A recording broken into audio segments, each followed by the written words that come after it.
Hello friend, मैं हूं ताबिश खान। आप देख रहे हैं हमारा channel skill India with Tabish. आज मैं आपके लिए लेके आया हूं एक ऐसे टॉपिक पर वीडियो जिसमें हम बात करेंगे यहाँ पर how to start furniture shop, या फिर हम ऐसे कह सकते हैं कि हम अपनी फर्नीचर की दुकान कैसे ओपन कर सकते हैं। इसके बारे में हम आपको बताएंगे इस वीडियो के अंदर पूरा डिटेल में। दोस्तों, इस वीडियो को स्टार्ट करने से पहले आप सभी से एक रिक्वेस्ट करना चाहूंगा, अगर आप हमारे चैनल पर न्यू है तो प्लीज इस चैनल को सब्सक्राइब जरूर कीजिएगा, साथ में बेल आइकन को जरूर दबाइएगा ताकि इसी तरीके के जितने भी हम बिजनेस से रिलेटेड नए नए वीडियो ला रहे हैं उनके नोटिफिकेशन आप तक पहले से पहले पहुंच सकें। चलिए फ्रेंड, देर ना करते हुए अपने वीडियो को हम स्टार्ट करते हैं। दोस्तों, मैं आपको बताना चाहूंगा फर्नीचर का बिजनेस बहुत ज्यादा चलने वाला बिजनेस है। इस बिजनेस में आपका सिर्फ जो है ना डाउन जो होता है वो सिर्फ बरसात के मौसम में डाउन होता है। बरसात के मौसम में लोग फर्नीचर को कम खरीदते हैं और बरसात के अलावा पूरी साल जो है ये बिजनेस चलता है। इस बिजनेस में बहुत ज्यादा डिमांड रहती है।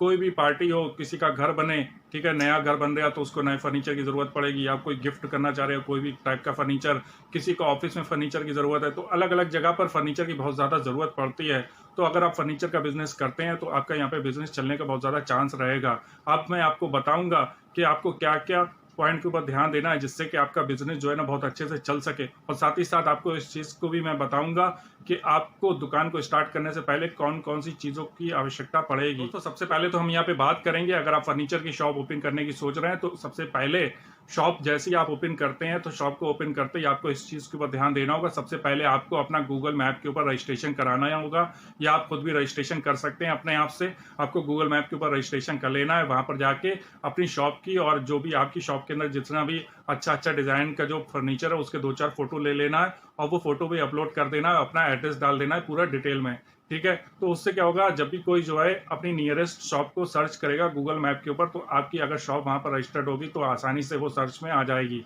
जैसे मान लीजिए कोई नया इंसान है और वो मार्केट में सर्च कर रहा है कि बेस्ट फर्नीचर की शॉप सर्च कर रहा है जिसको अच्छी रेटिंग मिली हो, तो अगर आपने पहले से इसका रजिस्ट्रेशन कर रखा होगा और आपकी दुकान के ऊपर लोग इससे आए होंगे, वो जैसे ही आपको देखेंगे और जैसे ही आपकी शॉप जो है ना रजिस्टर्ड की भी होगी तो नियरेस्ट शॉप में आपकी जो है शॉप सबसे ऊपर आ जाएगी।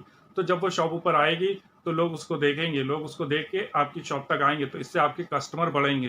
तो आपको कस्टमर बढ़ाने में इससे जो है ना बहुत ज़्यादा हेल्प मिल सकती है। तो आप अपना जो है गूगल मैप के ऊपर रजिस्ट्रेशन जरूर करा लें, जिससे कि जब भी कोई बेस्ट जो है फर्नीचर की दुकान आसपास ढूंढे, अच्छी फर्नीचर की दुकान आसपास सर्च करे नेट के ऊपर, तो आपकी दुकान का नाम उस पर गूगल मैप के ऊपर आ जाए, ठीक है। तो आपको गूगल मैप के ऊपर अपनी शॉप का रजिस्ट्रेशन भी करवा लेना है। दोस्तों, हमारा नेक्स्ट पॉइंट है फ्यूचर डिमांड। तो इस बिजनेस की फ्यूचर में क्या डिमांड रहेगी, तो दोस्तों मैं आपको बताना चाहूंगा इस बिजनेस की फ्यूचर में बहुत ज्यादा डिमांड रहेगी। क्योंकि मैं आपको एक चीज बता दूं, जब भी कोई अपना घर बनवाता है तो एक घर को बनाने नॉर्मली अगर कोई एक इंसान अपना घर बनवा रहा है एक फैमिली के लिए, तो उसको कम से कम अगर फर्नीचर की जरूरत पड़ेगी तो 1 लाख रुपए फर्नीचर की वहां पर जरूरत पड़ेगी। उसको बेड भी चाहिए होगा, अलमारी भी चाहिए होगी, सोफा भी चाहिए होगा, कुर्सियां चाहिए होगी, डाइनिंग टेबल भी चाहिए होगा। ये सब चीजें अगर वो जो है बाजार से जाके खरीदेगा तो कम से कम उसको 1 लाख रुपए का खर्चा आएगा। तो आप ये मान के चलिए कि इसमें आपको कम से कम 1 लाख रुपए का एक फैमिली भी अगर आपसे खरीदती है, अगर आपके पास एक कस्टमर भी आ जाता है तो 1 लाख रुपए का सामान वो खरीदेगा। तो इसमें परसेंटेज के हिसाब से मार्जिन को अगर हम देखें तो इससे जो है आपकी एक कस्टमर से ही आपको 25,000 रुपए तक का फायदा हो सकता है।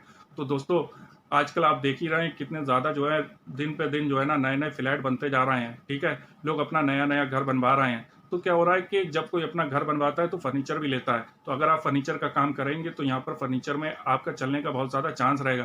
दूसरी चीज, फर्नीचर सिर्फ जो है घरों में यूज नहीं होता, स्कूलों में भी यूज होता है, अस्पतालों में भी यूज होता है, होटल्स में भी यूज होता है, डिफरेंट तरीके की जगहों पर फर्नीचर का यूज किया जाता है। तो अगर आप फर्नीचर का काम करते हैं तो यहाँ पर फर्नीचर का काम आपका बहुत ज्यादा चलेगा। ये फ्यूचर डिमांडेड बिजनेस है। अगर आप इस बिजनेस को करते हैं तो आपको इसमें बहुत ज्यादा फायदा रहेगा। इसके बाद में बात करते हैं हमारे नेक्स्ट लोकेशन क्या होगी। तो सबसे ज्यादा आपको इस चीज के ऊपर ध्यान देना होगा। कोई भी काम अगर आप करते हैं तो सबसे पहले आपको अपनी शॉप की बेस्ट लोकेशन सर्च करना जरूरी है, ताकि इसी से सब जो है ना निर्भर करता है कि आपका बिजनेस कितना चलेगा।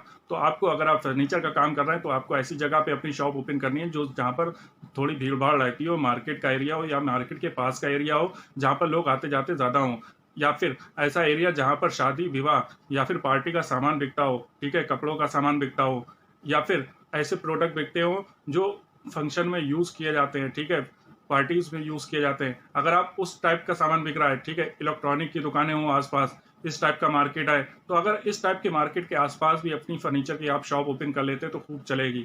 साथ ही साथ अगर कहीं पर फर्नीचर का पहले से मार्केट है, अगर वहां भी आप अपनी शॉप ओपन कर लेते हैं तो वहां पे भी चलेगी, क्योंकि वहां पर भी इसी टाइप के कस्टमर आएंगे। जब वो आएंगे तो आपकी शॉप देखेंगे तो आपकी शॉप के ऊपर भी आएंगे। अब आपको कस्टमर सर्विस के ऊपर फोकस करना है कि आप उनसे कैसे बात करते हैं, ठीक है। जितना अच्छे से आप उनसे बात करेंगे उतना ही वो कस्टमर जो है ना आपकी शॉप पर लौट के आएंगे और कस्टमर को लेके आएंगे। तो आपको जो है सबसे ज़्यादा अपनी शॉप की लोकेशन के ऊपर इस चीज़ का ध्यान देना है कि आप ऐसी जगह पे शॉप ओपन करें जो मेन मार्केट में हो या मार्केट के पास में हो, ठीक है। इस चीज़ का आपको ध्यान रखना है। दोस्तों अब हम यहाँ पे बात करते हैं इन्वेस्टमेंट। अगर हम फर्नीचर शॉप का बिजनेस स्टार्ट कर रहे हैं, अपना फर्नीचर का बिजनेस स्टार्ट कर रहे हैं, तो हमें यहाँ पे कितना इन्वेस्टमेंट करना होगा। दोस्तों मैं आपको बताना चाहूँगा, एक फर्नीचर से लेके अगर आप बेड और अलमारी या फिर सोफ़ा इन सब की बात करते हैं तो हर पीस जो है ना बहुत ज़्यादा महंगा होता है। तो अगर हम इस बिज़नेस को कर रहे हैं तो ज़ाहिर-सी बात है हमें बहुत सारा माल जो है ना अपनी शॉप पर रखना होगा। तो यहाँ पे अगर हम कम से कम भी बात करें तो आपको 5 लाख से 12 लाख रुपए तक का इन्वेस्टमेंट करना होगा। दोस्तों अब हम यहाँ पे बात करते हैं शॉप रिक्वायर एरिया। हमें यहाँ पर अपनी शॉप के ऊपर कितनी हमारी शॉप के अंदर जगह होनी चाहिए जिससे कि हम अच्छे से अपना बिज़नेस कर सकें। तो दोस्तों मैं आपको बताना चाहूँगा, जो फर्नीचर का सामान होता है वो जगह जो है ना काफ़ी घेरता है। तो अगर आप इस तरीके का सामान रखेंगे तो ज़ाहिर-सी बात है आपको बहुत ज़्यादा जगह की ज़रूरत पड़ेगी। लेकिन अगर हम अपना बिज़नेस यहाँ पे स्टार्ट करने की सोच रहे हैं तो मैं आपको बताना चाहूँगा, अगर आपके पास 500 से 2000 स्क्वायर फीट एरिया है तो आप इस बिज़नेस को बहुत अच्छे से कर सकते हैं। हमारा नेक्स्ट पॉइंट है मार्जिन। हमें यहाँ पर शॉप पर जो हम फर्नीचर का काम कर रहे हैं उसके अंदर हमें कितना मार्जिन होगा, ठीक है। हम कोई प्रोडक्ट बेचेंगे तो हमें उसमें कितना फ़ायदा होगा। तो मैं आपको बताना चाहूँगा, यहाँ पर आपको 20 से 30% तक मार्जिन मिल जाएगा। साथ ही साथ मैं आपको एक चीज़ बता दूँ, अगर आप होलसेल से लेते हैं तो आपको 20 से 30% तक का मार्जिन मिलता है। यहाँ पर अगर आप ऐसा करते हैं कि बड़े जो है कोई फर्नीचर बनाने वाले को अपने यहाँ पे रख लेते हैं और अपना फर्नीचर खुद बनवाते हैं तो यहाँ पर आपको ज़्यादा मार्जिन भी मिल सकता है, ठीक है। अगर आप होलसेल से लेके आएंगे और फिर बेचेंगे, कस्टमर को देंगे, अपनी रिटेल शॉप से कस्टमर को सेल करेंगे तो यहाँ पर आपको 20 से 30% तक मार्जिन आसानी से मिल जाता है। दोस्तों अब हम यहाँ पे बात करते हैं कि अगर हम फर्नीचर की शॉप स्टार्ट करने की सोच रहे हैं, इस बिजनेस को स्टार्ट करने की सोच रहे हैं, तो हमें यहाँ पर कौन कौन सा रजिस्ट्रेशन कराना होगा और कौन कौन सा लाइसेंस लेना होगा। तो सबसे पहले मैं आपको बता दूं, अगर आप अपना बिजनेस स्टार्ट कर रहे हैं, स्मॉल बिजनेस स्टार्ट कर रहे हैं, शुरुआती तौर पर अगर आप कर रहे हैं तो इसमें जो है आपको जीएसटी नंबर लेना होगा, साथ में अपनी शॉप का रजिस्ट्रेशन कराना होगा। शॉप का बिजनेस जो है बड़े स्तर पर करना चाहते हैं तो आपको यहाँ पर इंपोर्ट एक्सपोर्ट का लाइसेंस भी बनवाना होगा। यहाँ पे बात करते हैं मार्केटिंग। अगर हम अपनी शॉप स्टार्ट कर ली, हमने अपनी शॉप ओपन कर ली, तो वहाँ पे कस्टमर कैसे आएंगे, हम कस्टमर को कैसे बुलाएंगे। तो यहाँ पर आप लीफलेट का यूज कर सकते हैं। आप ये देख सकते हैं कि आसपास का आपका जितना एरिया है वहाँ पर आप न्यूज़पेपर में लीफलेट डलवा के लोगों के घर तक डलवा सकते हैं, जिससे कि लोगों को पता चल सके कि मार्केट में एक फर्नीचर की शॉप, नई शॉप ओपन हुई है, आपकी शॉप ओपन हुई है,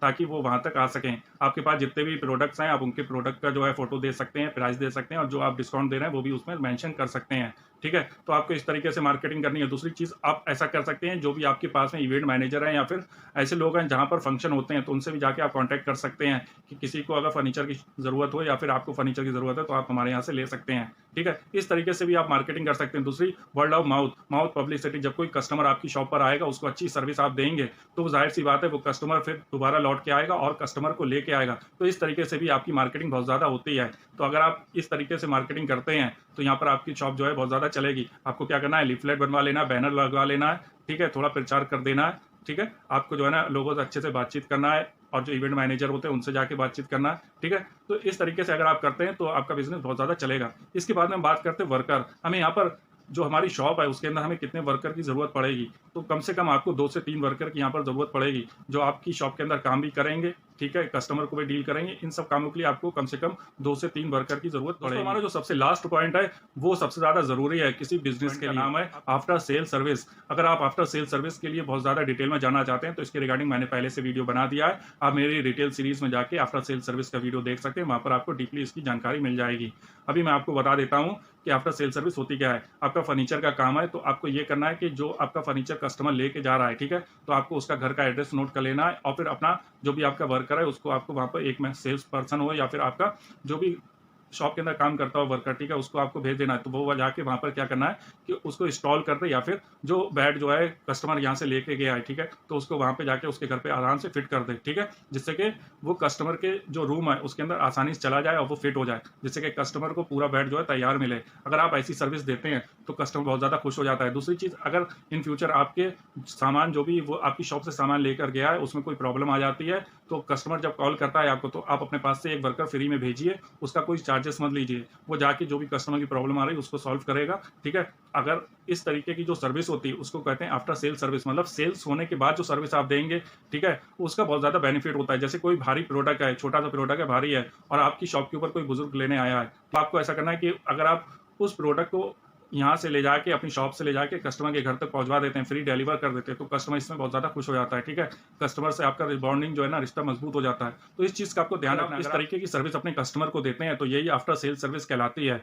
तो फ्रेंड, आफ्टर सेल सर्विस का बहुत ज़्यादा फ़ायदा होता है हमारे दुकानदार भाइयों को, ठीक है? तो अगर आप अपना जो है बिज़नेस स्टार्ट कर रहे हैं, तो आपको सबसे ज़्यादा फ़ोकस जो है ना आफ्टर सेल सर्विस के ऊपर भी देना है, लोकेशन के ऊपर भी देना है। इन सारी जो मैंने आपको सारे पॉइंट बताए, सभी के ऊपर आपको अच्छे से फ़ोकस देना है, जिससे कि जब आप अपना बिज़नेस स्टार्ट करें, तो वो अच्छे से चल सके।